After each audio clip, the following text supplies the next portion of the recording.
Encore une fois, un grand merci à Ping d'héberger Lama. Encore un grand merci à toutes les personnes qui sont présentes ce soir. Ça nous fait vraiment chaud au cœur avec Laurent. Parce que je pense qu'on est de proche ou de loin tous des passionnés du Web3.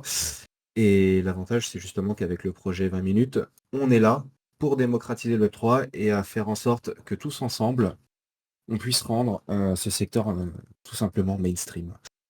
Alors le titre de Lama ce soir, ce sera que nous réserve 20 minutes en 2023. Et donc pour répondre à cette question, donc on va s'articuler autour de plusieurs points. Donc la première des choses, ce sera la présentation du magazine 20 minutes. Parce que je me suis rendu compte, et on s'est rendu compte avec Laurent, que parfois ça pouvait être un petit peu compliqué pour certaines personnes de faire la distinction entre le projet 20 minutes et le magazine 20 minutes. Ensuite, nous expliquerons ce qu'est 20 minutes, le projet 20 minutes. Ensuite, on parlera des NFT donc, qui ont été mis en vente il y a un an. Nous parlerons bien évidemment de la communauté des mechas. Donc, c'est le nom qui est donné aux mechas cryptophiles, donc les membres de notre communauté.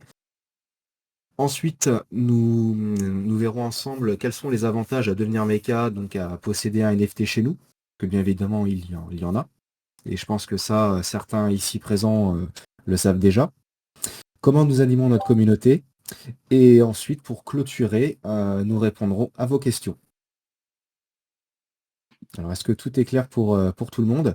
Et j'en profite aussi pour vous dire que j'ai quelques documents que je vous partagerai dans le textuel, juste à droite, donc au fur et à mesure de Lama. Alors, Laurent, est-ce que tu es prêt? Et ouais, tu fais ça trop bien. Et du coup, j'ai essayé d'en profiter pour désactiver mes petites notifications sonores. Et donc, un indice sur qui je suis je suis quelqu'un qui est pas très à l'aise avec Discord, qui continue à le découvrir, même si ça fait un an que j'y passe tous les jours. Mais voilà, normalement, j'ai désactivé les notifs. Et merci pour cette intro hyper structurée. Je te découvre pas, on bosse au quotidien ensemble, mais c'est chouette de lancer ça comme ça. Tu veux du coup que je me lance? Tu avais prévu des questions J'avais prévu des petites précises? questions, comme ça ce Allez, sera peut-être aussi plus simple pour structurer, pour ne pas que les nous nous gars. égardions, hein. Alors du coup, est-ce que tu peux nous présenter de manière succincte ce qu'est le magazine 20 minutes, s'il te Ben plaît? ouais, grave. Ouais, moi j'y bosse depuis 18 ans, donc je connais quand même pas mal cette boîte qui a 20 ans, qui va avoir 21 ans dans quelques jours. Et c'est une boîte qui s'est montée avec un credo, c'est qu'à l'époque, plus personne, ou plus grand monde, ou plus assez de personnes, pour être précis, lisaient la presse écrite. Et on avait l'intuition, moi j'y étais pas encore, mais j'étais étudiant, mais j'étais pas loin. Les gens de l'époque avaient l'intuition qu'il y avait du temps pour lire dans les transports, qu'il y avait à l'époque pas de smartphone, donc un peu moins de concurrence, mais pas nécessairement d'argent pour acheter un journal tous les matins, et pas nécessairement l'envie de se déplacer dans les kiosques qui étaient le point relais de l'époque pour récupérer son journal. Et donc on a collectivement eu cette envie d'expérimenter un nouveau modèle qui n'était pas si nouveau que ça, puisque si vous regardez la télé ou si vous écoutez les infos à la radio, il y a de fortes chances, en dehors du service public, que vous ayez le même modèle économique, c'est-à-dire de l'actualité financée par de la vente de publicité. Les deux, dans le meilleur des mondes, n'étant absolument pas liés. L'idée, c'est évidemment de ne pas être influencé par les annonceurs, donc c'est un vœu pieux. Après, il faut chaque jour faire exercice de son indépendance pour que les deux choses soient très séparées, mais c'est l'idée de financer par la publicité une offre d'information. Alors, on sait que c'est une idée qui derrière a été aussi pas mal critiquée pour notamment le rôle que peut avoir le lecteur dans tout ça. On a tendance à dire que si on n'est pas l'acheteur, on est le produit. Bon, on pourrait y revenir si c'est des sujets qui vous intéressent, mais globalement, nous, ce qu'on essaye de faire avec les 100 journalistes salariés de 20 minutes, c'est de faire notre travail en toute indépendance, comme on le ferait dans un journal gratuit, mais avec cette petite mission en plus qui nous anime, c'est d'offrir encore aujourd'hui notre information absolument gratuitement sur tous les supports qui existent.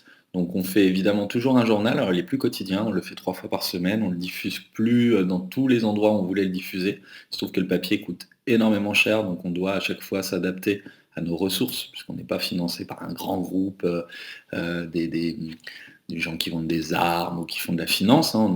On appartient à deux groupes de presse que sont Ouest France et Rossel, deux groupes qui vivent que de la presse, donc c'est assez atypique. Et donc on fait toujours ce journal, mais on fait aussi un site internet qui est parmi les plus consultés en France. on va dire, entre le 6e, 5e place en ce moment. On fait également une appli qui est très téléchargée. On est présent sur les réseaux sociaux, vous en doutez. On est présent en vidéo aussi de plus en plus. On essaie de développer ça. On fait des podcasts, on fait même une émission Twitch puisque j'en sors. J'avais une émission tout à l'heure. Bref, 20 minutes, c'est faire de l'information généraliste, sans se prendre la tête, à destination, des urbains, au sens large, mais notamment des jeunes urbains et ça a vocation à être un peu, une sorte de France Info, moi je dirais de l'actu, voilà. Si vous ne connaissez pas, je vous encourage à nous lire sur notre site internet si vous n'êtes pas sur nos réseaux de distri ou à télécharger l'appli, ça coûte pas cher, c'est gratuit. Très bien. Alors c'est à peu près neutre, je vois sur le Mmh. chat, bah, ouais, c'est notre souhait, mais comme tu le sais, c'est pas simple, hein, la neutralité. On est tous, tiraillés par nos biais, moi le premier, donc être neutre, si on est à peu près neutre, franchement, c'est peut-être le plus beau compliment que j'ai entendu depuis longtemps sur le canard, donc merci Kawa. Non, mais c'est justement, ce qui nous différencie de médias un peu plus traditionnels, c'est le fait de proposer de l'information gratuite et qui soit la plus neutre possible. C'est-à-dire que même dans notre communication sur le projet 20 Mint, quand on présente des projets Web3, on a toujours ce ton qui est neutre et on ne veut surtout pas influencer les gens dans quoi que ce soit. On essaye. Du coup, ça c'est 20 minutes, mais j'imagine que tu veux qu'on parle de 20 minutes, mon Nicolas, mon radis, comme on t'appelle ici. Eh ben oui, allez, let's go. Alors du coup, est-ce que tu peux nous expliquer, dans les grandes lignes ce qu'est le projet 20 Mint, hein, s'il te plaît, mon cher Laurent? Ouais, avec plaisir. Écoute, il est né il y a quelque temps, d'abord d'une envie, celle de plus avoir à répéter à chaque repas de famille, à mes voisins de table, ce qu'était, la blockchain, ce qu'étaient les NFT, puisque moi c'était une passion personnelle ou en tout cas un plaisir personnel, un hobby personnel que d'investiguer ces différents projets qui naissaient. Je suis pas arrivé dedans, en 2014, hein, je suis gentiment, arrivé en retard. En 2017, 1re conférence que j'anime autour de ces questions-là et puis petit à petit on découvre un certain nombre de choses, des projets, voilà. Puis ensuite il y a les NFT, et cetera. Enfin, vous connaissez, ces années 2017-2021 où il s'est passé plein de choses et il y avait en revanche un truc qui se passait pas, c'est que le débat public ne ne ne ne sortait pas de terre. Qu'on avait, à ce moment-là notamment, des velléités de réglementation, chez les législateurs, qu'ils soient nationaux ou européens et pas nécessairement le débat qui va avec et qui est indispensable pour que les politiques prennent des décisions éclairées. C'est-à-dire on ne peut pas leur en vouloir de prendre une décision dans leur coin si, nous-mêmes on n'est pas capable, nous, pas les médias, mais nous les citoyens, de leur dire ce qu'on veut. Et pour qu'on soit capables les uns les autres de dialoguer autour de tout ça, il faut un minimum d'informations communes. Moi, je suis pas un expert, je suis bien moins expert que vous, j'en doute pas. Mais l'important, c'est d'avoir suffisamment d'informations pour pouvoir se poser les bonnes questions sur ces technos, sur leur finalité, sur les bons usages, sur les usages qui sont un peu moins bons, sur ce genre de choses. Et donc, il nous fallait un organe pour faire de l'information, sachant qu'à l'époque, y compris à 20 minutes, et on continue malheureusement parfois à le faire, on parlait beaucoup de Web3 à travers les petites infos anecdotiques qui servent pas à grand chose, soit les arnaques, soit la volatilité des cours, les sommes records investies dans tel ou tel projet, etc. Mais c'est pas ça qui fait avancer la connaissance du milieu. Donc l'idée, c'était d'avoir un peu plus d'espace éditorial pour traiter les sujets de fond. Et puis moi, j'avais une envie assez bizarre quoi, pour l'époque. J'avais envie de le faire sur du papier et pas uniquement sur du numérique. Évidemment, on le fait aussi en numérique, hein, mais de le faire sur du papier parce que je sais que nous, notre journal papier, bah, c'est un peu tout le monde qui le prend. Je lisais tout à l'heure dans le chat, ouais, 20 minutes, c'est le canard de la gare du Nord, que je prends la gare du Nord. Ouais, bah, c'est ça en fait. C'est exactement ça et on est fiers de ça. C'est-à-dire que c'est un journal qu'on a sur notre trajet, qu'on va lire si on est dans les centres urbains, de manière parfois un peu fortuite. Et je voulais que ce soit la même chose pour le Web3. Moi, j'ai la chance d'être un des red chefs, on est deux red chefs dans ce journal. J'ai la chance de pouvoir transformer mes rêves en projets. Et donc, je me suis dit, bah voilà, on va essayer de trouver un canard papier distribué à 800 000 exemplaires à la place de 20 minutes. Comme ça, les gens qui veulent lire normalement 20 minutes vont avoir un journal entièrement consacré au Web3. Ils seront un petit peu pris en otage, mais c'est une prise en otage bienveillante, quoi. Ils voulaient avoir leur info classique et puis eh ben, on va leur dire on vous prend 20 minutes pour vous parler de Web3 et vous allez voir, ça va vous intéresser, quel que soit votre appétit pour le sujet. Sauf que ça, évidemment, ça coûte cher. Je vous l'ai dit tout à l'heure, le papier, c'est hors de prix, c'est de plus en plus cher, il y a une tension sur le marché incroyable, et même dans l'absolu, ça coûtait déjà cher avant la crise, donc il fallait trouver un mode de financement. Et puis l'autre truc, je vous ai dit aussi qu'on est 100 journalistes, on est un tout petit peu moins en ce moment en termes de journalistes salariés, on a aussi des pigistes et puis des agences, mais grosso modo, c'est le périmètre de 20 minutes, de la rédac de 20 minutes. Et on est 100 journalistes pour couvrir l'intégralité de l'actu, donc on est plutôt des généralistes les uns les autres. Il y a quelques spécialités, mais en tout cas, il n'y a pas 5 ou 6 personnes qui sont capables d'écrire sur le sujet du Web3. Donc il nous fallait nous entourer de gens qui avaient une expertise là-dessus. Donc c'était ce double écueil qu'on a essayé de dépasser grâce aux NFT. On s'est dit, bon, ben, si on vend des NFT, on va les vendre à des gens que ça intéresse. Donc a priori, c'est des gens qui s'y connaissent un minimum dans le Web3. Ils ont déjà un wallet, puisqu'on va les vendre en Ethereum, en Ether, pardon. Ils vont avoir une expertise sur ces sujets-là. On pourra leur poser plein de questions. Et puis accessoirement, en vendant ces NFT, on va faire un peu d'argent. Et avec cet argent, on pourra imprimer au moins le premier numéro. Et c'est exactement ce qui s'est passé. Voilà, on a monté un drop avec nos amis de Capsule Corp Labs, qui est une émanation de Terre-Noire. On a créé un drop de 999 NFT, des machines à écrire, on en parlera peut-être tout à l'heure. Moi, je trouve les visuels assez cool, et puis tout l'imaginaire autour de la machine à écrire très sympa. Moi, j'ai jamais bossé aussi vieux sous âge. Je n'ai jamais bossé avec une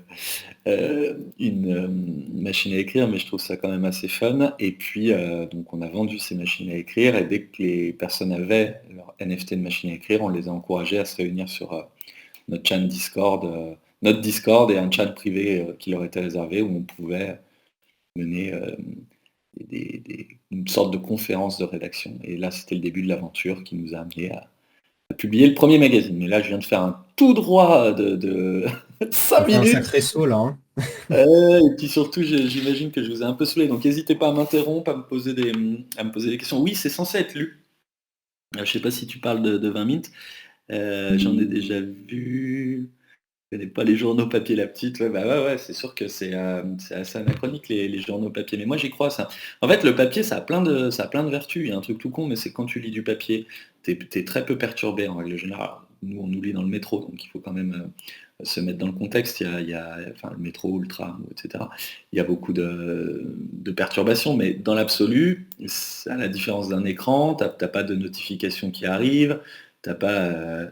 T'as pas ouais, t'as un environnement de lecture qui est fini au sens physique du terme. C'est un début, une fin, et c'est génial quand tu veux parler d'un sujet qui lui est infini, une sphère économique, une sphère sociale en pleine croissance. On pourrait faire 10 000 pages ou 100 000 pages. Enfin, on pourrait faire autant qu'on veut autour du Web3. L'enjeu, nous, c'était de faire 24 pages et de les remplir des sujets qui nous semblaient importants au moment où on est sorti, c'est-à-dire le 16 juin pour le numéro 1, et pour le numéro 2, j'ai oublié la date exacte, mais c'était en novembre, et voilà. Et on va en faire 2 par an, grosso modo, mais ça aussi, on aura peut-être l'occasion d'en reparler. Mais oui, c'est censé être lu, et ça a été lu, et c'est génial. On a eu des retours, des gens, j'ai vu que tu partageais une photo, Nico, mais Radium, mais d'un monsieur qui lit dans le métro, quoi, et qui n'était pas Mm. forcément peut-être cœur de cible des projets NFT qui sont représentés sur la page. Ben voilà, c'était exactement ça qu'on voulait. C'est des gens qui sont a priori, donc même moi c'est le projet des gens qui savent pour ceux qui s'en moquent, parce qu'à l'époque il y avait des gens qui s'en moquaient au sens qui bâchaient, il y avait un gros bashing sur le Web3, ça existe encore, mais en tout cas notamment sur les NFT à l'époque. Beaucoup de gens Il y qui a, il y tournaient a- sans ridicule. Ouais. il y a une expression que Romain avait utilisée lors d'une dernière AMA, enfin une expression, une phrase, c'était le fait de se dire on va aller voir la madame Michu et on va lui dire bah voilà, à côté de ta recette de cuisine ou d'un article qui n'a rien à voir au Web3, en fait, on va avoir cet article de Web3 qui va être présenté pour lui dire ça existe, là c'est le moment de te renseigner. Et le but, encore une fois, c'est vraiment de démocratiser ce secteur. Ouais, mais c'est ça, ouais. Bon, moi, je n'utiliserai jamais le terme de Madame Michu, mais je le laisse à Romain, qui est mon binôme, qui est chef du service magazine et qui pilote le projet de manière très opérationnelle à 20 minutes, hein. Il y a quand même des gens pour piloter le projet, même si c'est la communauté qui donne l'impulsion. Il faut aussi des journalistes en face pour retranscrire l'impulsion d'un magazine. On parlera du fonctionnement tout à l'heure, mais ouais, au-delà de cette expression, oui, effectivement, c'est l'ensemble de nos lecteurs qui sont experts de plein de sujets, euh, ne connaissent pas tel autre sujet. Enfin, c'est ça qui est génial, c'est qu'on est les uns les autres à la fois des experts dans des domaines très variés et en même temps des curieux dans d'autres. C'est ce qui nous réunit, je pense, ce soir à 21h20. On a envie de se connaître les uns les autres et c'est aussi ce qui pousse globalement nos lecteurs à prendre un canard, parce qu'aujourd'hui l'environnement a changé, on n'est plus en 2003 et on n'est plus dans un environnement non concurrentiel. Donc un gars qui prend un canard dans un métro aujourd'hui, alors qu'il a vraisemblablement un smartphone dans sa poche, qu'il a évidemment d'autres possibilités de passer son temps de trajet, c'est qu'il a cette curiosité sur le monde qui l'entoure. Donc effectivement, les gens qui n'ont aucune curiosité sur le monde qui les entoure n'ont que très peu de chances de nous lire, mais pour tous les autres, ce jour-là, on avait l'espoir d'atterrir dans leurs mains, quel que soit leur âge, quel que soit leur niveau d'études, de connaissances de tel ou tel sujet, etc. Et ça a fonctionné. Moi, je suis allé le distribuer, ce canard, euh, pour voir un peu en live les réactions, et c'était assez marrant, parce qu'il y a des jeunes, il y a des très vieux, des gens qui sont très pressés, d'autres qui ont l'air très curieux. Enfin, c'est génial de voir le résultat d'un mois de boulot, de brainstorm avec la communauté pour choisir les bons sujets, pour les construire, etc., atterrir dans les mains de personnes qui, a priori, s'en foutaient. Donc quand je disais sans moque, c'est à la fois sans moque au sens bâche, mais vous aurez compris, c'est aussi sans moque au sens j'ai jamais entendu parler, puis j'ai autre chose à faire. Et bon, c'est pas avec un magazine tous les 6 mois qu'on va changer la situation, mais on espère encore créer des vocations, que d'autres aient envie de s'adresser au très grand public, en complément de tout ce qui se fait pour les experts et passionnés que vous êtes. Voilà, c'est de se dire, enfin, là, j'imagine que vous vivez ça très souvent, mais nos proches qui connaissent pas cet univers se posent à peu près tout le temps les mêmes questions, nous posent à peu près tout le temps les mêmes questions. Si on a la possibilité de répondre en un numéro à 800 000 personnes, bah, c'est chouette. Alors je dis pas qu'elles retiendront, il faudra sans doute répéter, etc. Mais c'est déjà une avancée incroyable. Et l'outil papier pour ça est top. Et s'il est aux mains d'un collectif et pas uniquement de 3-4 journalistes qui font ça dans leur coin, ça devient un outil hyper puissant. Et nous, c'est ce qu'on a voulu faire, le mettre aux mains d'un collectif, les mécas dont Radium parlait tout à l'heure, un groupe que j'ai appris à découvrir, à aimer, qui est l'âme même du projet. Donc c'est les détenteurs de NFT. Donc, on a vendu 999, il y a 700 et quelques détenteurs, puisqu'il y en a qui en ont plusieurs. Et à l'intérieur, moi, ce que j'appelle vraiment les mécas, c'est les actifs. Et ces actifs-là, ils participent de plein de manières. Ils peuvent participer en votant, ils peuvent participer en proposant des sujets, ils peuvent participer en écrivant des choses, etc. Mais j'imagine que tu vas me poser des questions autour de tout ça, ou vous allez me poser des questions, donc vous n'hésitez pas. Et justement, donc, Euh, par rapport à ces mécas, est-ce qu'il y a peut-être un réseau social sur lequel on communique le plus pour eux? alors excuse-moi, je suis désolé Nico, j'ai eu un Radium justement, j'étais en train de scotcher sur Nicodème. C'est vrai que je t'appelle, je t'ai jamais appelé Nicodème, mais c'est vrai que c'est ton petit prénom et c'est très sympathique. Je sais pas si tu as vu le chat. Oui, donc je t'ai doxé, mais non, mais c'est Radium pour nous. C'est juste que comme on se voit tous les jours à la rédac, on a tendance à Non, et s'appeler. puis après, c'est pas un souci, je suis doxé par, je dirais 90%, enfin même 100%, hein. J'ai un profil LinkedIn, hein, les gens me connaissent, hein, donc c'est pas du Bon, tout un bah ça souci va, pour moi désolé, avec j'ai eu peur. Donc excuse-moi, et du j'ai pas coup, entendu ta la question. T'as eu question d'autres sens, j'en doute pas. la question était la suivante. La communauté des mécas, justement, elle est présente sur quel réseau social plus particulièrement? Est-ce qu'on a un réseau social sur lequel on a plus de chances de les rencontrer? Bah ouais, je pense que sur Discord c'était Ouais. pas mal. En tout cas, c'était l'intuition de départ qu'on avait, mais simplement moi je connaissais pas du tout Discord. Enfin, je l'utilisais pour suivre les projets, mais j'étais assez passif dessus. Et c'est pas du tout la même chose de l'administrer. Et notre partenaire qui nous a aidé à faire ce drop qui s'appelle donc Capsule Corp, m'a dit: «Ouais, bon, mais tu comptes comment, enfin, tu comptes, les réunir comment? Tu comptes animer comment ta communauté?» Je dis: «Ah bah, je ferai ça le soir et tout». Il m'a dit: «Non, mais là, c'est mort. N'imagine pas une seule seconde que ce soit suffisant, donc il va falloir te structurer». Donc on a trouvé, des gens qui nous ont aidés à le faire. On a eu, pendant quelques mois, il nous quitte ce soir, mais un modo, super, qui s'appelle, Gauthier, qui a bossé avec nous, quasiment depuis le début. Morski, peut-être, que vous le connaissez sous ce nom-là. On tape toi, Radium, qui t'occupe, notamment d'un autre réseau social qui nous est cher, c'est Twitter, qui nous permet de taper d'un coup, 15 000 à peu près, amoureux de Web3, ce qui est plus important Ouais, pour c'est nous ça. que de tweeter avec le compte de 20 minutes qui a 2 500 000 personnes qui le suivent, enfin qui suivent notre compte. On en est ravis, mais c'est pas ça une communauté.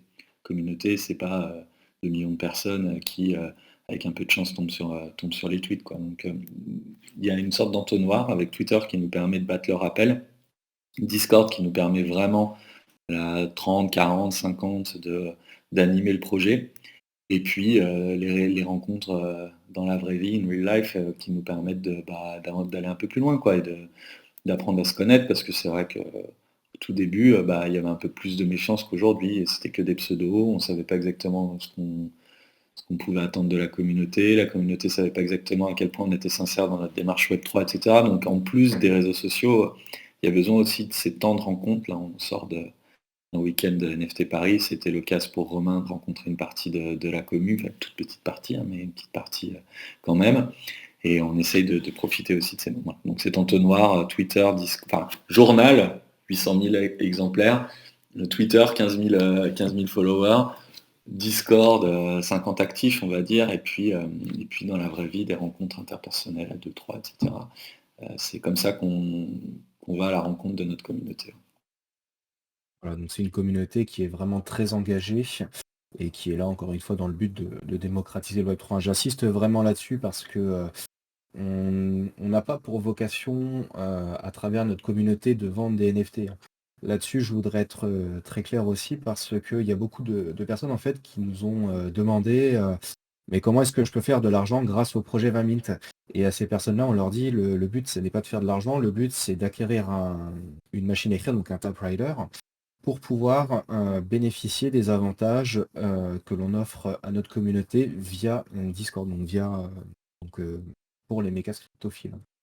Et là-dessus, c'est vraiment quelque chose qu'il faut mettre en avant parce qu'on n'est vraiment pas là dans le but de vendre des NFT.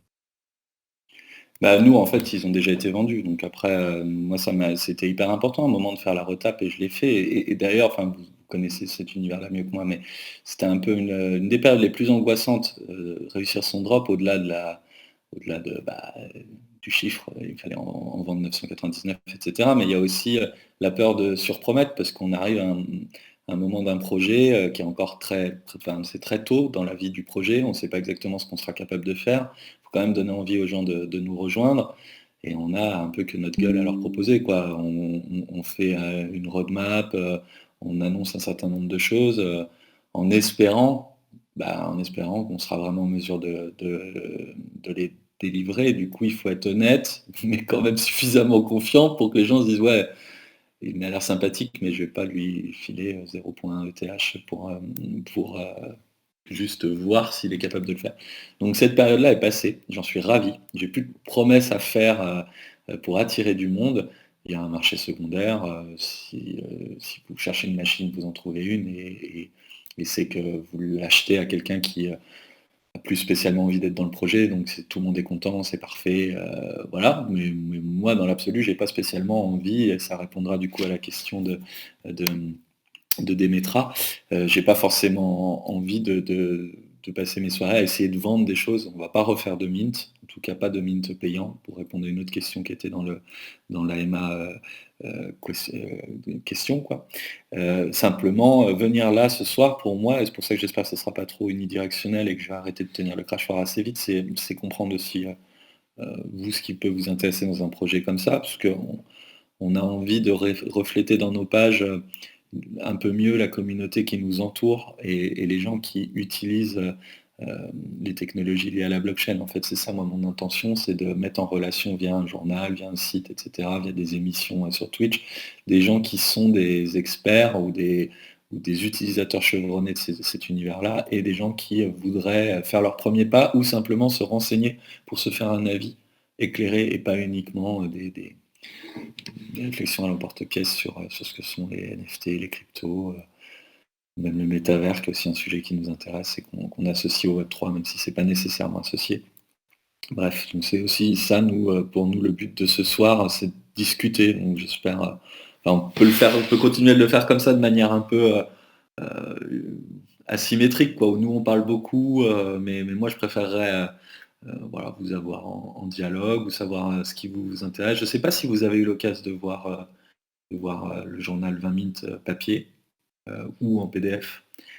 Mais si c'est le cas, moi je saisis à chaque fois l'occasion de rencontrer un lecteur pour lui demander ce qu'il en a pensé, ce qu'il aurait aimé voir comme sujet. Donc voilà. Alors je regarde les questions pendant que tu me prépares la tienne, c'est ça, Radium? Une Exactement.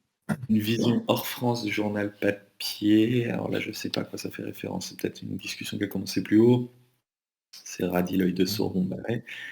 Il y a 3 quêtes sur la MA qui sont dispo pour ceux qui veulent gratter encore quelques XP. D'accord, bon ben, vous avez vous avez du pain sur la planche, c'est parfait. Tu voulais continuer tes questions, Nico? Radio? Oui, pas de souci, tu peux m'appeler Nicolas. Ouais. Alors du coup, oui, alors, je pense que là, c'est une question qui va intéresser, beaucoup de monde. C'est de savoir, en fait, quels sont les avantages à détenir un NFT, 20 mint? Et plus concrètement, en fait, quels sont les avantages à devenir, méga scriptophile? Qu'est-ce que nous, concrètement, on offre à notre communauté? Alors on essaye d'offrir une expérience, c'est un peu pompeux comme terme, mais une expérience de journalisme participatif, et puis de construire, d'écrire l'histoire du Web3. Alors là, il n'y a pas plus pompeux que ce que je viens de dire, mais je vais vite m'expliquer. D'écrire un petit bout de l'histoire du Web3 ensemble, parce que même s'il y a d'autres initiatives géniales qui voient le jour, là, il n'y a pas très longtemps, on a reçu le canard de Cryptost, etc. Évidemment, on pense à The Big Well qui fait un super boulot. Enfin, il y a des expérimentations à droite à gauche qui nous excitent. Nous, on reste quand même assez unique dans notre genre, parce qu'on a un tirage assez massif pour répondre à la question de Dame Punisher. Effectivement, le coût de fabrication, c'est autour de 100 000 euros. Nous, on a levé 280 000 euros, mais voilà. Donc, le coût de fabrication d'un journal tiré à 800 000 exemplaires, distribué dans les villes principales de France, c'est à peu près ça. Et dedans, c'est ce qui coûte le plus cher, c'est assez largement le papier, la distribution. Est-ce que Les- excuse-moi Laurent, je t'interromps. Est-ce que tu peux nous communiquer le coût, d'un tirage à 800 000 exemplaires et aussi nous dire dans quelle ville on peut retrouver le magazine 20 minutes, s'il te plaît? Ouais, Paris, Lyon, Marseille, Nantes, Bordeaux, Strasbourg, Toulouse, Lyon, j'ai dû en oublier, Montpellier, Nice. Euh, Ça, c'était les villes de diff du numéro 1. Je crois que maintenant, on n'est plus à Strasbourg, malheureusement. Et grosso modo, ouais, c'est à peu près 100 000 balles le coût d'un numéro. Donc nous, on a Oui, donc levé, c'est en vendant nos conséquent. NFT. Ouais, ouais, c'est cher. Ouais. On a levé 280 000 euros. Levé, c'est un bien grand mot. On a vendu pour 280 000 euros de NFT. Mais on a la moitié qui partait chez Capsule Corp Labs, hein. C'est public, puisque le smart contract est auditable, donc ça partait chez eux. Et ils récupéraient la moitié, mais c'est eux qui ont avancé l'ensemble des frais de cette opération, parce que moi j'avais l'idée, mais pas d'argent. Ma boîte m'a dit vas-y fonce, ça fait 18 ans que tu es là, on te fait confiance.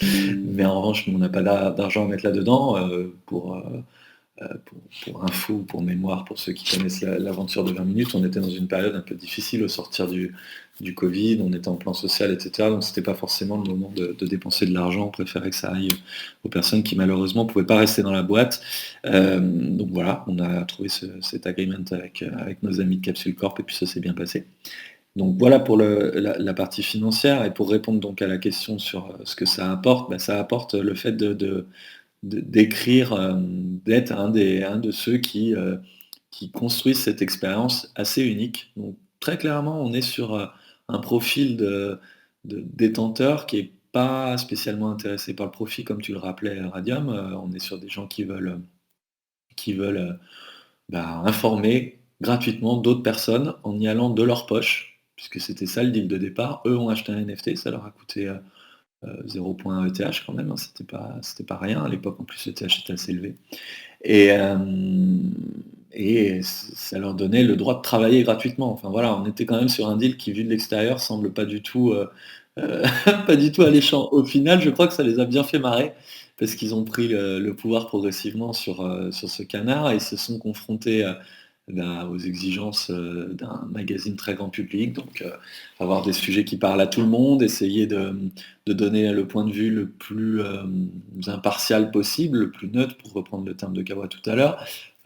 Essayer aussi d'être un peu marrant, parce que il faut quand même intéresser des gens qui ont peu de temps et qui a pas spécialement prévu de lire un papier long sur, je sais pas, le protocole de Bitcoin ou ce genre de choses. Donc il faut avoir des sujets un peu légers, des sujets un peu plus lourds, il faut savoir les illustrer, il faut savoir être utile et pratique dans chaque page pour que chaque page ait son intérêt. Donc il faut mettre de l'info pratique, ce qui est toujours très chiant à rédiger, des définitions, des choses comme ça. Donc on a calé ça ensemble. Moi, ça fait des années que je fais ce métier-là, donc je pense à des choses auxquelles les autres ne pensent pas nécessairement, mais à contrario, quelqu'un qui a un regard neuf sur ce que doit être un magazine d'information grand public autour du Web3, il se pose des questions ou il apporte des réponses que moi j'étais incapable de trouver. Donc vraiment, ça a été ça l'intérêt premier, participer à des réunions de rédaction, proposer des sujets, proposer des interviews, proposer même pourquoi pas de rédiger.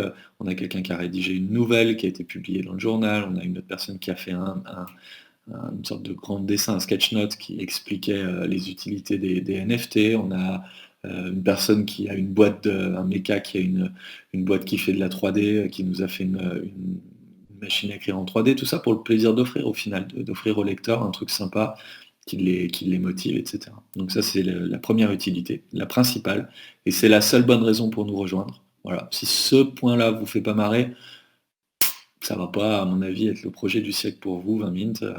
Voilà. Le deuxième avantage, c'est de pouvoir aussi aider à mettre en valeur des projets de l'écosystème français, si possible, qui sont assez peu médiatisés mais qui mériteraient de l'être. Donc typiquement, voilà, on a repéré un projet qui nous semble cool, qui est encore au tout début de son histoire, ou qui patine un petit peu. On pense qu'un article pourrait lui donner un coup de main. Et ben, il y a un channel spécial pour ça dans notre Discord, qui permet de proposer un projet à couvrir via un article dans 20 minutes, et pas 20 minutes, dans 20 minutes le magazine, comme tu disais, le journal, et de voter grâce à son NFT pour choisir chaque semaine un projet qui sera mis en avant. Donc ça peut être des projets qui étaient très early, hein. On a parlé par exemple de Courtside, qui est une DAO dédiée au basket, enfin, pour diriger un club de basket. Je ne sais même pas exactement à quel stade de leur développement ils en sont, mais ils ont déjà eu leur petit papier dans 20 minutes. Ça doit être assez rigolo. Et puis quand on lève des fonds, etc., ça crédibilise aussi un projet. Donc ça, c'est très utile pour l'écosystème de devenir notre vigie, de repérer des projets ou de voter pour les projets que d'autres personnes ont repérés, de faire la due diligence aussi, parce que c'est une responsabilité de parler d'un projet. Donc évitons de parler de projets qui vont faire des rugs ou ce genre de choses. Donc essayons le plus possible de s'entourer de précautions. Et ça, la communauté est hyper vigilante là-dessus. C'est un vrai atout. C'est une deuxième utilité. Puis la troisième, elle est un peu plus anecdotique pour moi, mais pour certains, c'est ce qui fait aussi le sel de cette expérience. C'est que sur le Discord, il se passe plein de choses, il y a plein de jeux, il y a des petits trucs à gagner, des quiz, des petits On a des goodies. bons community managers.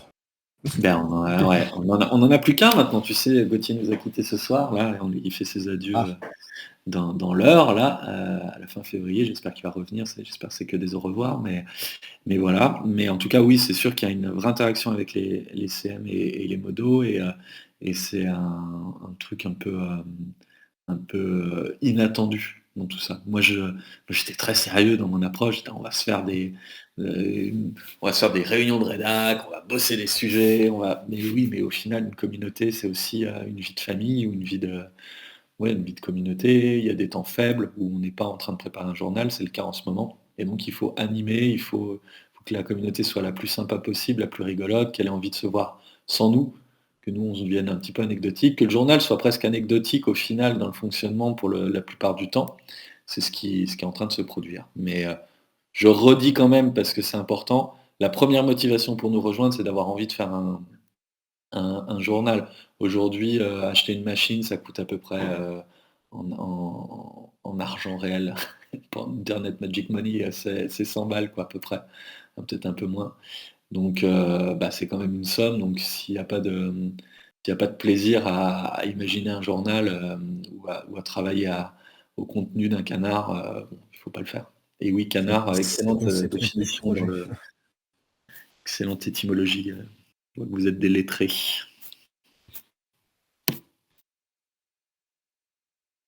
100 €, on est pauvres et malheureux ici, désolé. Bah, ouais, ouais, je sais bien et c'est un vrai, Ouais, je sais pas si c'est le cas, j'en sais rien, mais en tout cas, il y a des gens pour qui, très clairement, c'est une somme et ces gens-là, on les veut aussi dans notre communauté. Donc j'ai vu dans les questions, y aura-t-il d'autres mints? Moi, j'ai pas envie de refaire un mint à 280 €, c'était le prix, de l'ETH à l'époque, enfin de 0,1 ETH à l'époque. Parce que, bah, j'ai envie d'attirer des profils qui n'ont pas forcément cette somme-là à miser, là-dedans. Puis c'est une autre époque, on n'est plus dans avril 2022, on était encore un petit peu dans ce qu'ils appelaient la NFT craze, quoi. Il y avait encore vraiment des perspectives folles d'enrichissement en achetant des NFT. C'était pas grave si on n'était clairement pas cette collection-là, mais que, bon, voilà, on permettait d'investir ou de réinvestir de l'argent qu'on avait fait ailleurs.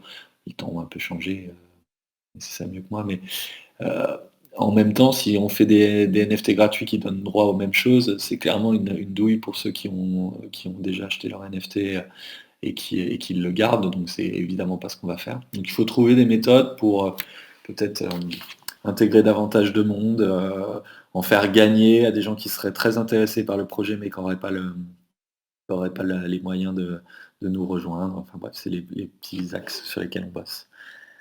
exactement. Et du coup, il y avait une question de Fageron, je crois qu'on l'a zappé. Il Ouais. demande si tu sais si le groupe Rosel prévoit de faire le projet Web3, j'imagine, dans ses autres médias, pour la Belgique entre autres. Non, je sais pas du tout. Je sais ils ont des fins connaisseurs de la blockchain dans leur équipe, notamment dans leur équipe tech. Je pense notamment à Bruno Durdu et tout enfin, il y a une équipe qui est bien au fait. Je ne sais pas s'ils iront sur ces sujets-là tout de suite. Heu, pour vous dire tout, en gros, nous on appartient à 2 groupes, qui sont, unis par bah, par 20 minutes et par leur passion pour la presse, mais qui sont, géographiquement et dans leur fonctionnement, assez éloignés. On a Ouest France d'un côté et Rossel de l'autre, ce qui fait qu'on n'est ni intégré complètement à l'un, ni intégré complètement à l'autre. On a un papa et une maman ou 2 papas ou 2 mamans, je m'en fous, mais je veux dire voilà, on navigue un peu entre l'un et l'autre, donc je suis pas au courant de tout. Donc il est possible qu'il y ait un projet Rossel, dont je n'aurais pas connaissance. Je pense quand même qu'il m'en parlerait parce que maintenant je suis bien identifié sur ces sujets-là dans les médias et en principe, on me parle quand même assez tôt des projets Web3 médias, ne serait-ce que pour donner un coup de main. On est là aussi pour ça, hein, pour partager au maximum et donner un peu de visibilité aux projets quand ils naissent. Complètement. Alors attends, il y a Hélénis qui me dit qu'il y a d'autres questions. Alors, tac, tac, tac. Alors attends, ouais, je pense qu'on va peut-être prendre les questions dans le channel là juste après. On va essayer de poursuivre par rapport à notre communauté, à savoir comment est-ce qu'on l'anime cette communauté avec les réseaux sociaux. Est-ce que tu veux en parler ou est-ce que tu veux que j'en parle, Laurent? Ah bah, je voudrais que tu en parles. Ok, bon. Alors du Comme ça, coup, moi, je vais en plus, je vais un peu à côté, là, voir s'il y a des questions qu'on a laissées en suspens. ouais, c'est possible qu'effectivement il y en ait qui soient passés à travers les mailles du filet. Alors du coup, donc la communauté, on l'anime essentiellement à travers 3 réseaux sociaux, donc qui sont, comme on l'a dit, Discord, Twitter et Twitch. Donc le cœur en fait de la communauté sur 20 minutes, elle se situe vraiment sur Discord et on a essayé de gamifier via des mini-jeux. Donc Gauthier a mis en place parce que il est vrai que Gauthier est le premier community manager qui a été mis en place sur le projet 20 minutes. Et c'est lui, entre autres, qui a vraiment monté la communauté et moi, à côté, je viens l'aider, sur la partie Twitter et aussi sur d'autres, parties un peu plus informelles, qu'on va avoir, par exemple, avec l'émission 20 minutes au carré sur Twitch. Donc du coup, Discord, effectivement, c'est vraiment la volonté de gamifier pour que les membres soient, entre guillemets, mis en compétitivité les uns les autres, mais toujours dans la la bonne humeur et dans la bienveillance. Et c'est la raison pour laquelle il y a tous les mois un leaderboard qui est mis en place avec des petits goodies à gagner. Donc je ne sais pas si vous l'avez vu, mais dernièrement, on a mis en jeu du chocolat, des chaussettes Vamint, donc les deux pieds dans le Web3. Ça fait d'ailleurs beaucoup sourire la communauté. Et là, dernièrement, avec Romain et Gauthier, on a mis en place un système de cartes NFT, donc un petit peu dans le style Panini. Alors, je sais pas, je vais essayer de vous trouver ça. Je vais vous envoyer un petit lien. Attendez, je vous demande 2 petits instants. Je vais rouvrir le compte. Vous allez mieux voir. Là, par exemple, je vous demande 2 petits instants. Oh,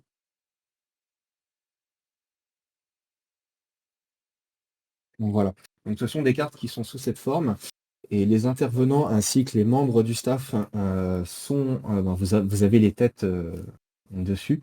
Et on les fait gagner à notre communauté. Et ensuite, la communauté peut se battre, si je puis me permettre, pour remporter la carte, par exemple, celle de Laurent, celle de Romain, la mienne, ou alors celle d'autres membres. Voilà, donc on essaie vraiment de rendre le Discord de la manière la plus conviviale possible. Concernant Twitter, ça va plutôt, donc là c'est vrai que c'est moi qui vais m'en charger, c'est plus le fait de véhiculer des informations un peu plus informelles sur des projets Web3. On informe aussi de giveaway, de collaboration qu'on peut avoir avec d'autres projets Web3. En l'occurrence, on a travaillé avec Fizz, donc c'est un projet Web3 qui vise à préserver l'environnement, donc en décarbonant les wallets. Donc on a mis en place un concours Gleam où les personnes pouvaient s'inscrire via un lien d'inscription et à travers un tirage au sort, le projet offrait la décarbonisation d'un wallet, d'un usager. Voilà, ça, c'était super sympathique.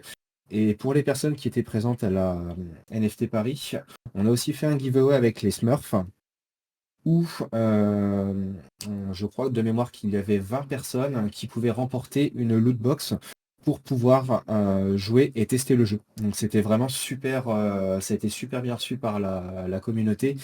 Et le fait de pouvoir collaborer avec un très très gros projet comme Smurf nous a aussi permis de gagner énormément en visibilité. Donc l'autre point très important à ne surtout pas oublier, c'est l'émission 20 minutes au carré qui a lieu. Donc ça, notez bien sur vos agendas, c'est super important. Tous les mardis soirs à partir de 18h30 où Laurent ou Romain, soit les deux, des fois ça arrive aussi, reçoivent des intervenants du Web3. Donc là aujourd'hui on a reçu, je ne sais pas si tu l'avais dit Laurent, mais on a reçu Alexandra et Marine du média What Me Trends, Ouais. voilà, qui vise à vulgariser, si je puis me permettre, l'information du Web3. Elle s'adresse vraiment à des débutants et je trouve qu'effectivement c'est quelque chose de très honorable de le faire parce que c'est quand même assez compliqué quand on débute dans ce secteur. On a aussi reçu Jérôme de Tichet qui est le CEO de Comet. Donc Comet c'est un jeu, alors pas play to earn, mais qui va avoir une connotation très compétitive. C'est un jeu de cartes et qui utilise la blockchain et les dynamismes de la blockchain pour pouvoir proposer des expériences inédites aux membres de leur communauté. Et on avait reçu aussi dernièrement Sébastien Bado qui travaille chez Ledger. Voilà. Et à travers donc ces émissions 20 minutes au carré, Laurent et Romain mettent en place des quiz. Donc ce sont des questions parfois qui portent sur le projet des intervenants que l'on reçoit, soit de manière un peu plus générale sur des questions de culture G sur la crypto et la blockchain. Et les personnes présentes et qui répondent correctement aux questions reçoivent les cartes NFT des intervenants que nous recevons. Voilà, donc ça c'est vraiment pour la partie animation de communauté. Et sinon, pour parler de manière un peu plus IRL, ce qu'il faut savoir aussi, c'est qu'on a l'année dernière invité des membres aux 24 heures du Mans. Donc ça, c'est Romain qui s'en était occupé. Je ne sais pas si toi, Laurent, tu peux en parler un petit peu plus des 24 heures du Mans ou... Non, mais enfin, tu vois, alors je sais pas si on le refera, je pense, en tout cas on en a l'envie. L'idée c'est que, comme tout média, on a des partenariats, il y a des événements dont on est partenaire et on obtient en échange un certain nombre de choses, des logos sur les affiches, ce genre de trucs qui sont un peu passionnants, mais aussi des petits avantages en nature, comme par exemple dans le cas des 24 heures du Mans, la possibilité de recevoir ou d'aller visiter, d'avoir une accréditation pour des clients. Normalement, c'est pour les clients de 20 minutes, donc les annonceurs, hein, les clients de 20 minutes, c'est ça. D'avoir la possibilité de se promener tout autour du circuit, d'avoir accès au paddock, etc., pendant les 24 heures du Mans. Et l'avantage d'un projet comme 20 Min, c'est que nous, enfin moi, j'ai accès, Romain aussi, aux personnes chez nous qui mettent en place ces partenariats. Donc on peut leur demander tout simplement des places pour la communauté 20 Min. Alors on n'a pas 50 à chaque fois, mais c'est ces trucs-là qu'on fait gagner. Donc là, c'est les 24 heures du Mans. Demain, ça pourrait être d'autres types de cadeaux. L'idée, c'est de chouchouter, mais ça fait partie des choses dont je vous parlais tout à l'heure. C'est des bonus. C'est pas, voilà, c'est pas si vous venez pour ça, vous risquez d'être déçu parce qu'au final, il y a des tirages au sort, etc. à chaque fois. Moi, je préfère ne pas en faire des caisses là-dessus. Je trouve que tu le fais super bien, Radium. Il y a plein de choses qui sont mises en place. C'est pour rendre la communauté heureuse et contente d'être là, pour les remercier de participer Exactement. avec nous sur les magazines, mais ça peut pas être c'est pas un deal qui nécessite, enfin, qui motive l'achat du NFT, quoi. C'est hyper important de se dire le NFT, c'est avant tout pour venir bosser à la création d'un magazine grand public. Mais je pense que je l'ai assez dit. Je radote, c'est mon âge, ça. Et alors du coup, j'ai une question, qui t'est destinée. Est-ce que détenir, donc une machine à écrire, est-ce que c'est un tremplin pour un membre vers l'univers du journalisme ou plutôt un but pour déclencher des vocations à travailler dans le web 3? J'espère les 2, mais c'est une super question. En tout cas, c'est mon rêve. Ça, pour le coup, je le dis. Nous, on s'est rencontrés dans ce cadre-là, toi et moi, Oui, Radium, au moment c'est où vrai. je cherchais à faire la promotion de nos machines à écrire, donc vraiment au tout début du projet, hein. Ouais, Et c'était à la NFT Days, ouais, à la PWS, exactement. ouais. Et c'est la première manifestation de ce que j'espère être une longue série, c'est-à-dire repérer des gens qui s'intéressent de près ou de loin aux médias, pas forcément pour être journaliste, mais pour bosser avec les médias à travers ce projet-là. Moi, quelqu'un m'envoie son CV en me disant, écoute, je cherche à... Alors, bon, un stage, c'est toujours plus simple qu'un boulot, mais en tout cas, je cherche à rejoindre l'équipe de 20 minutes. Je connais bien 20 Min, j'ai fait ceci, j'ai fait cela, où je suis méca, j'ai telle machine à écrire. C'est sûr que ce sera un gros kiff. Spoiler, ça n'est jamais arrivé pour l'instant, et en dehors de cette rencontre avec toi, ça n'est pas arrivé, mais j'espère donner des vocations, susciter des vocations à l'intérieur de la communauté. Et sur le deuxième volet, c'est pareil, je pense qu'il y a on a beaucoup de jeunes détenteurs de NFT, de jeunes mécas. C'est une surprise pour moi, je ne pensais pas qu'il y aurait des profils aussi jeunes, des étudiants, etc. Je pensais un peu naïvement que la somme qu'il fallait débourser allait nous interdire d'avoir ce genre de profil très jeune, etc. Il se trouve qu'il y a des jeunes. On en a rencontré quelques-uns, on a fait des trucs très rigolos. Il y a un membre qui nous a demandé de faire une vidéo pour un de ses exposés, etc. Enfin, c'est des choses C'était très Marvix, il me marrantes. semble, non? Je sais pas, je pense que c'est pas Je sais Machine. que Marvix a présenté tout ce qui était univers crypto-monnaie et blockchain à Ouais, son lycée. Il nous l'avait dit sur c'est le vrai. Discord, ouais. Ouais. Et ça, je trouve ça génial. Et puis après, tu vois, c'est assez marrant parce que moi, mon vrai métier, c'est Red Chef, un des deux Red Chef de 20 minutes. Donc, je traite de choses très différentes tout au long de ma journée, hein. Le Web3, c'est un projet un peu parallèle, entre guillemets, à mon occupation première. Et de me retrouver, et du coup, j'ai jamais le temps d'être aussi proche de nos lecteurs, quoi. Et là, de se dire, ah bah tiens, tu vas prendre 10 minutes pour faire une vidéo c'est super. Je trouve ça vraiment hyper agréable. Dans la relation qu'on peut avoir avec nos lecteurs, ça dépasse. C'est vraiment la notion de communauté. Et ce que je voulais dire par là, c'est qu'effectivement, il y a dans, cette, dans ce Discord et dans cette communauté, il y a beaucoup de professionnels du Web3 qui donc dialoguent avec des plus jeunes qui ont peut-être pour certains envie de rejoindre le Web3. Très concrètement, il y a quelqu'un là qui vient de trouver son alternance dans le Web3 via la communauté. En tout cas, c'est deux membres de la communauté, je pense qu'ils se sont rencontrés sur notre Discord, l'un qui va bosser pour l'autre. Et quand il m'a annoncé ça, c'est la personne qui embauche, enfin, en tout cas, qui prend l'alternant, qui m'en a parlé. Je dis, ah, mais c'est une super nouvelle pour l'alternant, quoi. Il me dit, ah, mais c'est une super nouvelle pour moi aussi. Et c'est vraiment, là, ça prend sens, le projet devient ultra concret. Si en plus de faire un magazine très grand public qui informe un maximum de gens sur les possibilités énormes offertes par la blockchain, on a en plus des petites histoires individuelles qui se créent, des gens qui trouvent du boulot, qui trouvent leur vocation, qui s'intéressent aux médias grâce à ça. Bah, alors là, moi, ce projet-là, ça sera définitivement le plus beau projet que j'aurai mené professionnellement. Donc, on n'en est pas encore tout à fait là, mais c'est l'ambition. Et c'est vraiment les deux axes tels qu'ils ont été relevés dans la question, c'est les deux axes sur lesquels on veut avancer. Et du coup, une autre question aussi qui me vient à l'esprit, est-ce que tu prévois de mettre en place une DAO pour les futures décisions qui devraient être prises au sein de 20 Mint par la communauté? Ah ouais, mais j'ai vu aussi qu'elle était posée Parce dans que la question a été posée et c'est vrai que je l'ai pas relevée parce que je savais que j'allais la poser, mais bah voilà, Ouais, mais elle est c'est là, elle super. arrive. Ah, la DAO, ça me. Alors, Et vous d'ailleurs, pourriez juste, peut-être. je me permets par rapport à la DAO, on a aussi reçu Corentin Cadieux qui est spécialiste DAO. Et d'ailleurs, c'est toi qui l'as interviewé de mémoire hein, dans l'émission La Mine au carré. Donc, je vous invite vraiment à aller voir cette émission-là parce que ça vous permet de voir d'autres aspects peut-être que l'on ne connaît pas forcément d'une DAO. Et c'est bien plus complexe que ce que l'on ne C'est pense. excellente remarque, mais ouais, en fait, nous, la DAO, alors moi, c'était un peu le Graal, quoi. C'était le truc que je voulais à tout prix mettre en place. Donc, dès le début, avec le partenaire, là, c'était vraiment comment on va vers la DAO. Chez Capsule Corp, ils étaient chauds. Bon. Je pourrais vous en parler pendant 1 heure, mais je pense que je vais tous vous saouler, mais au final, j'ai l'impression qu'on s'en éloigne un tout petit peu, mais pas faute d'avoir essayé et pas faute d'en avoir envie, mais on s'éloigne un tout petit peu et je pourrais expliquer rapidement pourquoi ça n'a pas si bien fonctionné que ça.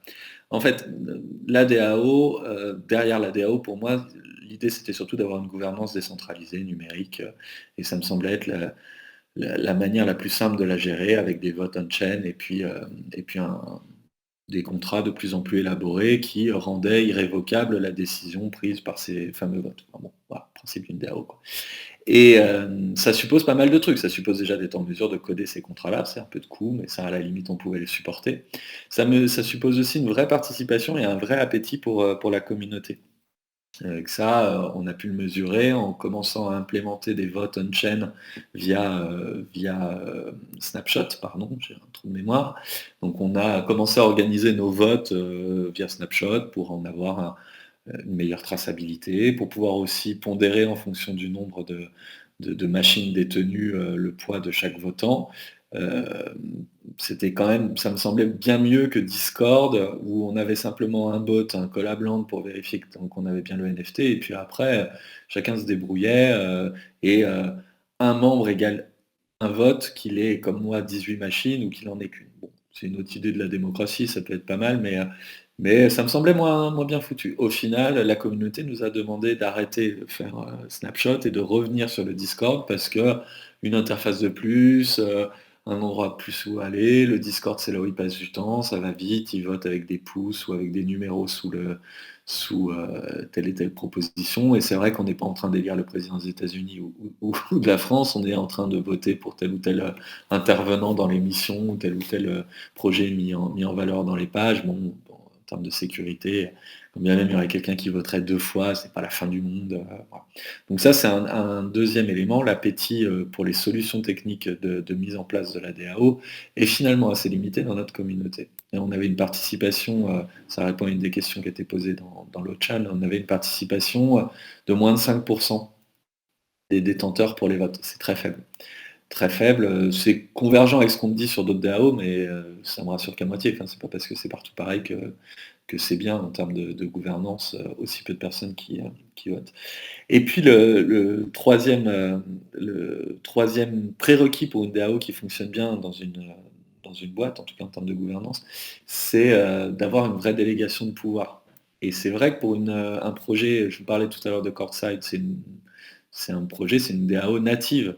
ils naissent grâce à l'argent levé via la vente de tokens qui vont permettre à leurs détenteurs de voter pour les différentes décisions de croissance.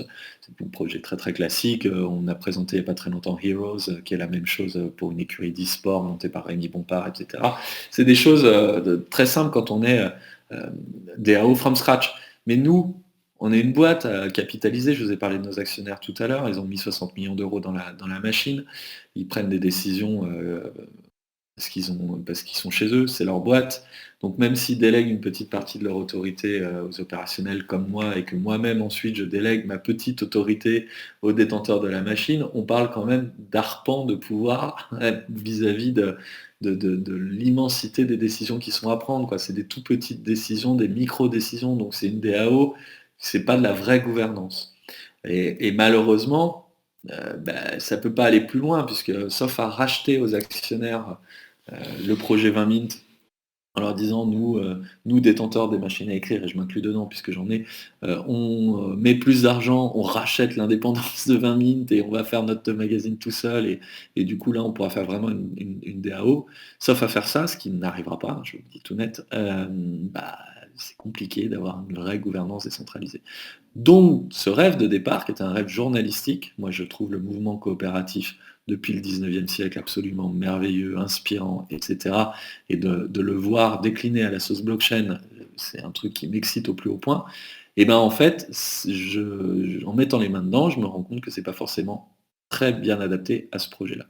Et que moi, ce qui m'importe le plus dans ce projet, c'est qu'il soit démocratique au sens noble du terme, que chacun puisse s'exprimer, que les opinions soient bien prises en compte. Et l'autre grand enseignement en termes de gouvernance que j'ai tiré de ces 12 mois avec la communauté, c'est que, enfin 10 mois, pardon, avec la communauté, c'est que la démocratie, elle réside bien davantage dans le débat que dans le vote. Je le dis à chaque fois que j'ai l'occasion de le dire, mais c'est hyper important d'avoir ça en tête quand on parle de DAO. Euh, c'est super le vote on-chain, c'est super l'irrévocabilité des smart contracts qui rend les décisions fermées définitives, etc. Moi, je trouve ça merveilleux. Mais il y a une phase avant qui n'est pas blockchainable, c'est la phase du débat public. En tout cas, me semble pas gagner beaucoup à être blockchainé. Et ce débat entre les membres autour de ce qui doit être fait, de ce qui sont les différentes sensibilités des membres du projet, ça doit exister. Et moi, j'ai pas trouvé mieux aujourd'hui que des agora comme Discord pour mener ce type de concertation. Et c'est un produit qui est absolument pas Web3. Donc voilà, c'est tous ces enseignements-là. Moi, ça me passionne. Je vous ai dit que je pouvais faire 1 heure, j'ai fait déjà long, mais c'est génial, et je suis admiratif des gens qui montent des DAO. J'ai un gros gros tropisme pour ça. À chaque fois qu'on me propose un projet qui est une vraie DAO, j'ai tendance à vouloir qu'on en parle, etc.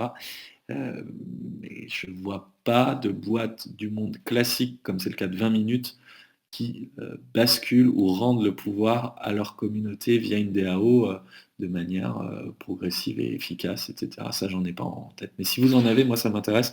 Et je pense qu'un jour, j'écrirai là-dessus, quand j'aurai le temps, un truc un peu plus long et un peu plus structuré. Et du coup, Laurent, toi qui parles un petit peu de concurrence, il y a une question qu'Elianis a soulevée dans le channel, c'est quel est notre positionnement par rapport au NFT du Parisien? Les LFT du Parisien, c'est des collectibles. Alors, j'en détiens pas, hein. Et puis, on s'est croisés sur des événements, mais j'avoue que je connais pas le projet par cœur. Mais c'est des collectibles avec des unes un peu patrimoniales. C'est une idée que d'autres journaux aussi ont eue. C'est le cas notamment du South China Morning Post, qui est un journal un peu pionnier dans la matière, quoi, qui est à Hong Kong et qui a fait un projet absolument dingue que vous avez peut-être vu aussi sur The Sandbox, autour de ces unes, notamment les unes autour de l'indépendance de Hong Kong à la fin ça doit être en 99, hein. Désolé si je sors une énormité historique. Mais en tout cas, là, voilà, ces derniers temps, ils ont revendu sous forme de NFT ces unes-là. Le Parisien a vendu aussi je crois que c'était du loot, hein, c'est du cacha, je pense, hein, avec des, des- des paquets qu'on pouvait tirer, et à l'intérieur tel ou tel type de une avec tel ou tel type de rareté. Désolé si je le dévoile, j'espère que quelqu'un viendra vous le présenter de manière plus précise que moi, mais à ma connaissance c'est ça, et il n'y a pas l'intention derrière de faire un journal qui parle de Web3. C'est vraiment un projet très différent, une sorte de Sorare des unes de presse, quoi. sans le côté gaming.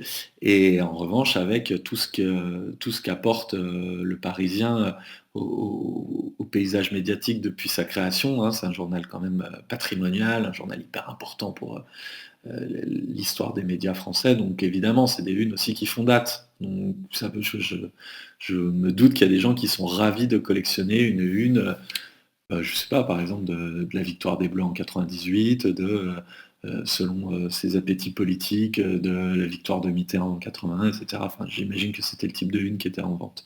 Voilà, je sais pas si ça répond à votre question. Je suis toujours embêté pour parler, pitcher les projets des autres quand je les ai pas vraiment travaillés, mais je crois que c'est ça. Et j'espère que leur collection se porte très bien parce qu'on a besoin d'un maximum de, de- de cas d'usage dans la presse ou ailleurs autour des NFT pour qu'on en prenne tout le potentiel en compte.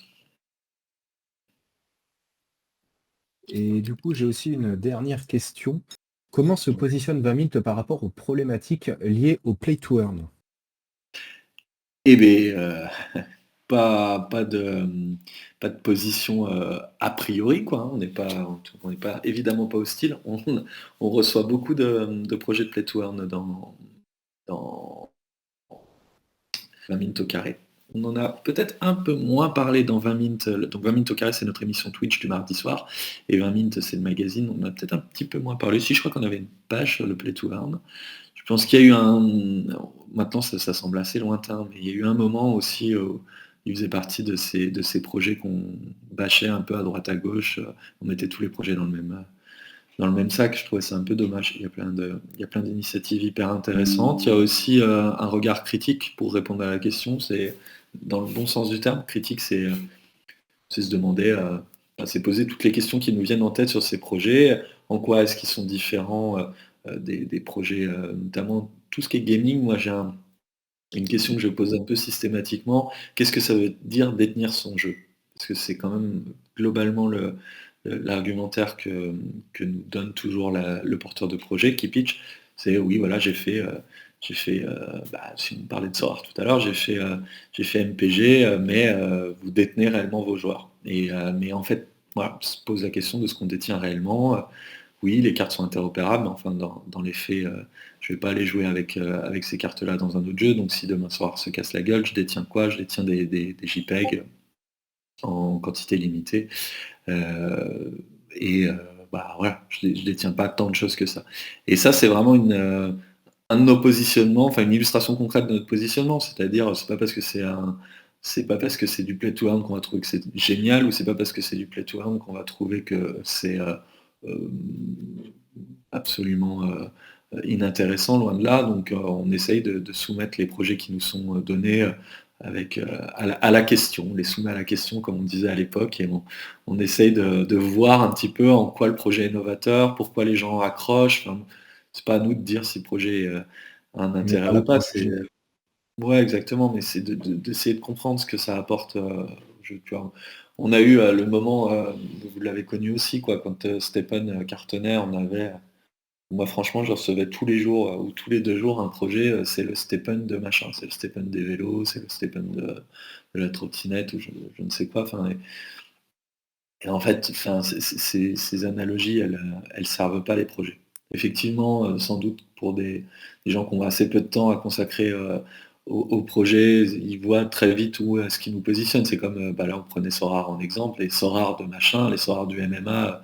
MetaFight, c'est pas le Sorare du MMA. Enfin voilà, je sais pas si vous suivez le projet, mais j'adore ce projet, et c'est pas le Sorare du MMA, ça n'a rien à voir. C'est pas parce que c'est pas parce que c'est des logiques de fantasy que c'est la même chose, etc. Donc le play to earn, c'est une catégorie avec à l'intérieur des dizaines des centaines de projets, des milliers de projets différents qu'il faut analyser à chaque fois avec le plus de rigueur et d'impartialité possible. Et puis essayer de les présenter, présenter tous ceux qui valent le coup. On n'aura pas le temps de tous les faire, mais d'en présenter un maximum parce que je pense que nos lecteurs sont nombreux à avoir envie de tester des trucs, de s'amuser, quoi. C'est quand même un truc assez universel, quoi, l'envie de jouer.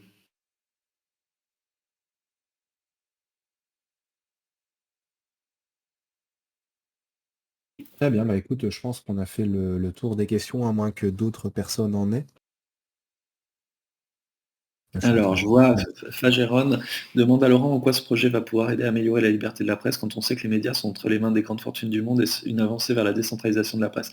Ouais, alors je ne sais pas si ce projet-là, 20 minutes, va améliorer la liberté de la presse. Moi, j'ai mon avis sur la question, mais je suis jugé parti.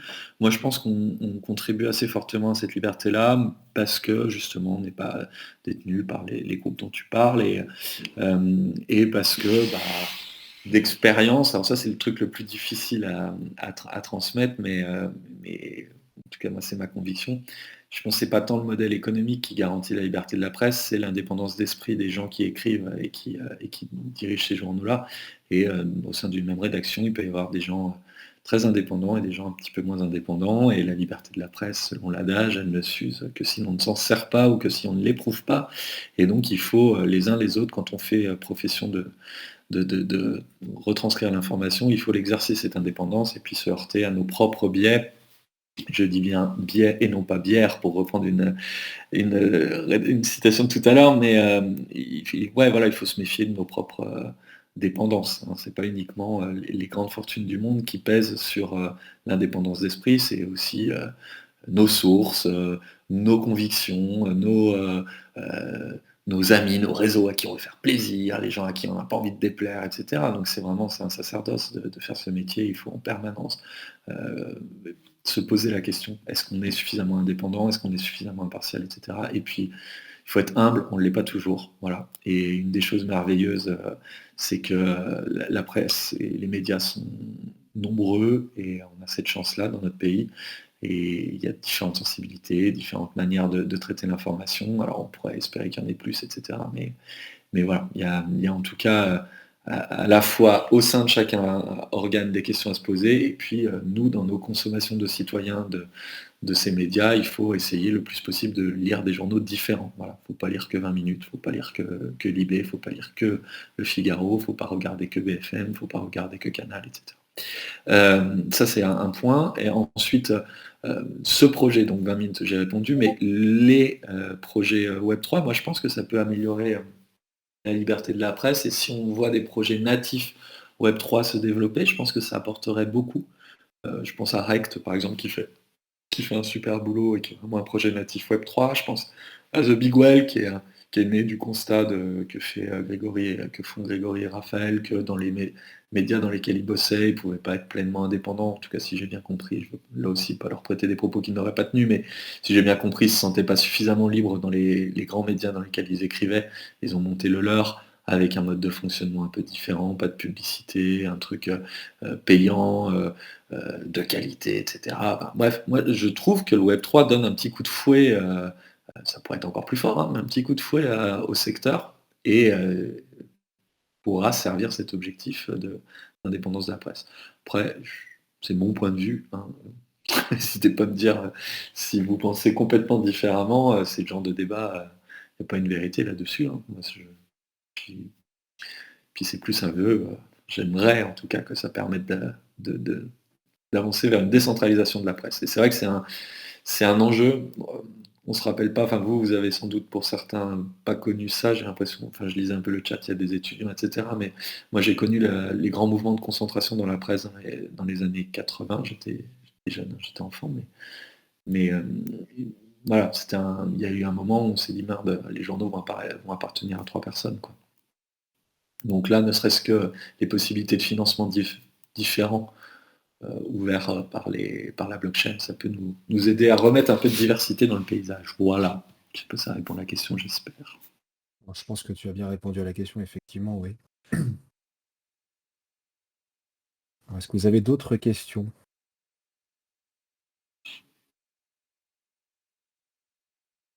Visiblement non, pas de questions. Ah, si je vois quelques membres qui écrivent. Je regarde sur l'autre chat, mais j'ai... J'ai essayé de Ouais, répondre c'est bien, aussi de j'ai eu la manière réponse. écrite.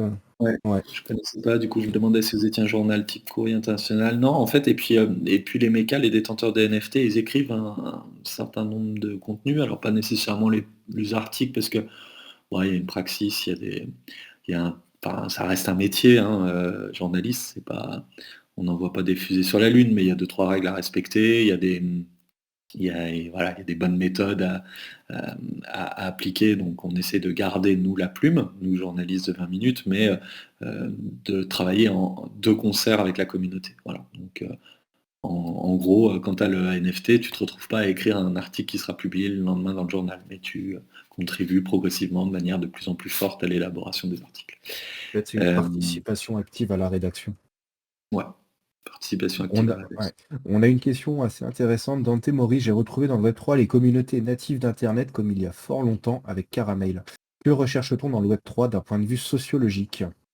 Mmh, Bonne question. heu, bah, ouais, alors là, Bonne question. ma réponse n'a pas plus d'intérêt que la tienne en théorie, mais on aura tous notre sensibilité là-dessus. Moi aussi, j'ai connu, Caramel pour rien vous cacher, j'ai eu le bac grâce à Caramel et j'ai trouvé l'amour en même temps à l'époque.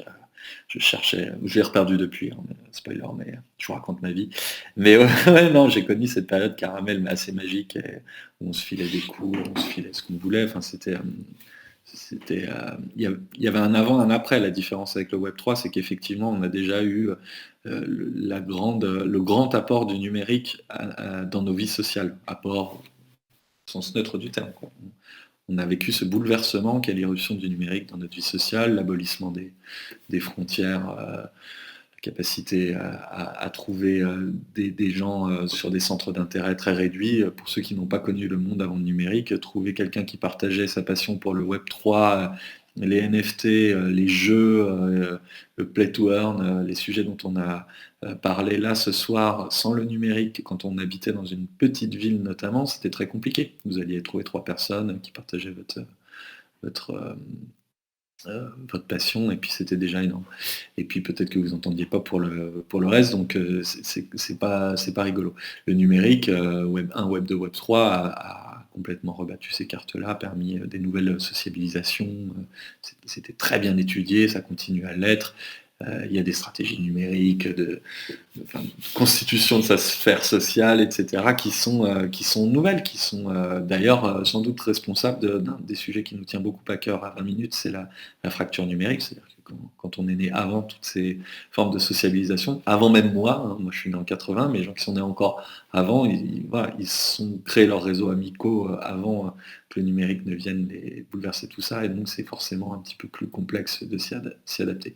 Ce que le Web 3, moi, me semble apporter en plus par rapport à ce qu'on a connu sur Caramel ou au tout début des réseaux sociaux, ou sur les forums, etc., c'est peut-être la capacité de se coordonner davantage et de transformer cette affinité en action, quoi.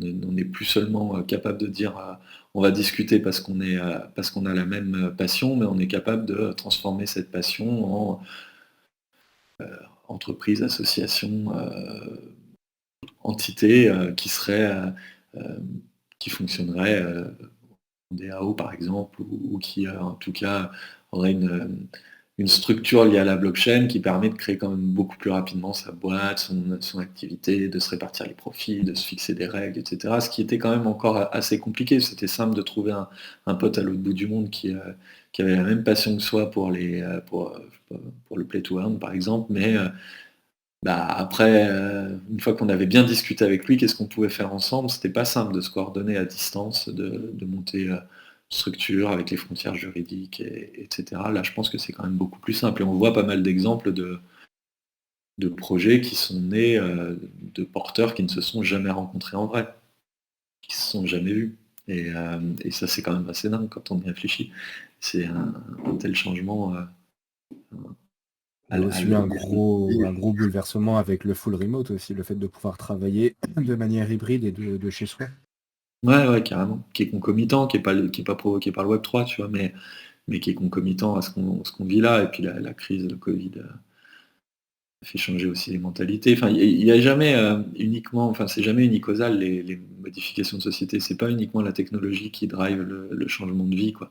C'est pas parce qu'on peut, techniquement, travailler à distance qu'on a travaillé à distance. Il y a bien longtemps qu'on aurait pu, généraliser le télétravail. Dans les faits, c'était encore jusqu'à il y a peu de temps réservé à petite caste de la population, digital nomade, et cetera. Enfin, on connaît l'histoire.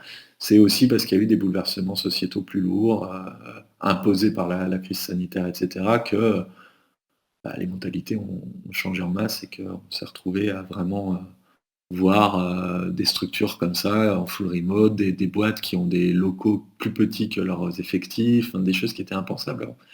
Donc voilà, le web 3 et moi je suis un adepte de la réserve.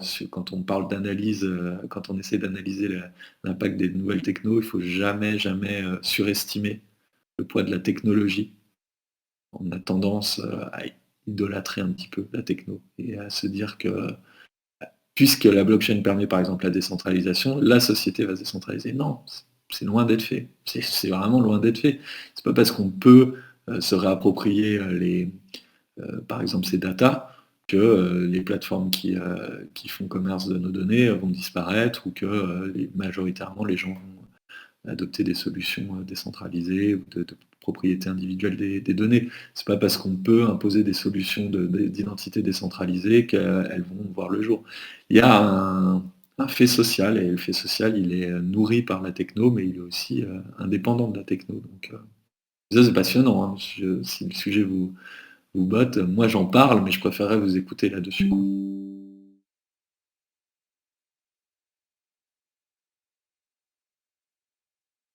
Je pense qu'on a fait le tour de la question. Moi, je suis joignable partout, normalement, quoi. En tout cas, je suis surtout joignable facilement sur LinkedIn. Vous m'ajoutez, vous m'envoyez un message si vous avez une question, une envie. Vous l'aurez compris, on n'était pas là pour vous vendre une machine, donc on ne pouvait pas échouer. Si vous n'en achetez pas, c'était l'objectif. Si vous en voulez une, vous en trouverez, notamment sur OpenSea. Sur le marché civil.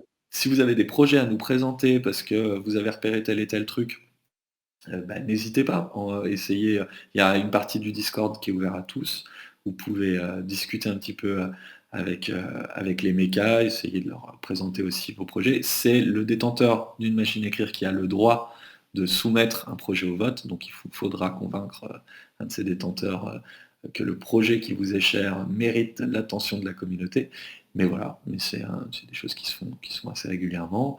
Si vous êtes intéressé par la lecture du magazine, alors il n'y a plus de version papier, mais elles ont toutes été distribuées, mais évidemment, vous pourrez le retrouver en PDF sur notre site. Vous pouvez aussi le retrouver en PDF en anglais, parce qu'on l'a traduit pour le diffuser dans Decentraland, on l'a traduit en anglais. C'est une aventure assez rigolote que nous avait demandé la communauté, un peu en dehors du sujet. Voilà, et puis, vous connaissez Radium, maintenant vous me connaissez moi aussi, donc vous n'hésitez pas si on peut faire quelque chose pour vous. Nos DM N'hésitez pas. sont ouverts, ouais, effectivement. Exactement. Alors moi, les DM Discord, je vous avoue que j'y vais pas tous les jours, donc il faudra pas m'en vouloir si je suis un peu lent, mais je vous le dis, Alors, je si vous finirai par. souhaitez contacter Laurent, je vous invite à prendre le Minitel. Voilà. Mais c'est comme ça que j'ai découvert les résultats de mon bac. C'était une belle techno le Minitel, il faut pas, faut pas cracher dessus. Exactement, C'était une bonne 3615 époque. mais j'étais trop jeune pour 36-15 là quand même. Mais merci à tous, hein, merci pour l'invite, c'est super Merci, sympa. merci à tous, effectivement, de vous être rendus disponibles ce soir. Ça nous a fait vraiment grand plaisir de pouvoir échanger avec vous donc, autour du projet 20 Mint. Merci à Ping d'avoir hébergé Lama. Merci donc aux AI, au LSG et au LVE d'avoir été présents. Merci à toi, Elianis. Merci à Septux qui est aussi présent. Un grand merci à vous, ça nous fait vraiment chaud au cœur. Et j'espère qu'on vous retrouvera prochainement sur le Discord pour pouvoir échanger pour ceux qui ne sont pas encore avec nous. Ouais, et merci Nico, tu gères malgré ta maladie, tu étais là, ça m'a bien aidé, merci Ouais, beaucoup. bah, avec grand plaisir, c'est normal. On lâche pas les copains. C'est Allez, bonne important. soirée les amis. Allez, bonne soirée tout le Salut. monde. Ciao, ciao.